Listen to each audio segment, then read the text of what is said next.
અહીંયા પાછળ બેહો પાછળ અરે હા બેજા વચ્ચે અંદર વાંધો બે જાઓ તમે બે જાઓ મારી પાસે બાઈક વાંધો ને ઓલું રાખજો હાથે સમજો અહીંયા હાથ રાખજો જે ઓલી સાઈડ રાખો તમે આમ માથું આમ રાખો ઓલી સાઈડ આમ રાખો એટલે વાઈ ગયો છે ચિંતા ન કરો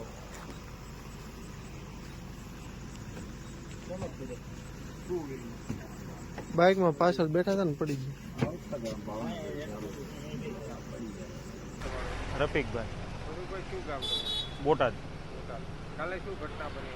કાલે અમે લોકો રામધરીથી હું ને મારા વાઈફ બે બોટાદ આવી રહ્યા હતા. ત્યારે રસ્તામાં લીમડાનું ફાટક વટી અને ત્યાં એક ડેરી આવે છે, ત્યાં ગાડીની પાછળથી મારા વાઈફ પડી ગયા. તો ત્યાંથી અમને માથામાં અને પાછળ ને પગ છોલાઈ ગયા ને એવું બધું થઈ ગયું હતું. તો એટલી વારમાં પોલીસની ગાડી આવી રહી હતી. તે પોલીસની ગાડીએ ઊભી રાખી એ લોકોએ, સાહેબો 3 હતા અંદર, અને મારી હેલ્પ કરી એ લોકોએ. અને વચ્ચેની જે જગ્યા હતી એમાં 2 પોલીસવાળા બેઠા હતા, એ લોકો પાછળ વહી ગયા અને અમને વશમાં બેહારી અને ખૂબ સારી રીતે અમને ગરડા સુધી લાવ્યા. અને ત્યાંથી 108માં અમને વ્યવસ્થિત રીતે બેસાડ્યા.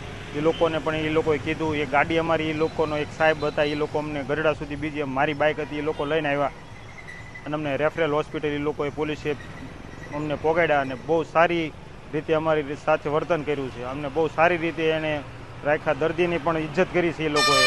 તો પોલીસને બહુ ગર્વ લેવા જેવી વાત છે આ પોલીસની. બહુ સારું કામ કર્યું. અડધી રાતે અમને અમારો સહારો પોલીસ જ બન્યા છે અને એ લોકો, એ સાહેબો પણ બહુ સારી રીતે અમને હેલ્પ કરી છે. પોલીસનો આભાર માનું છું તે બધું.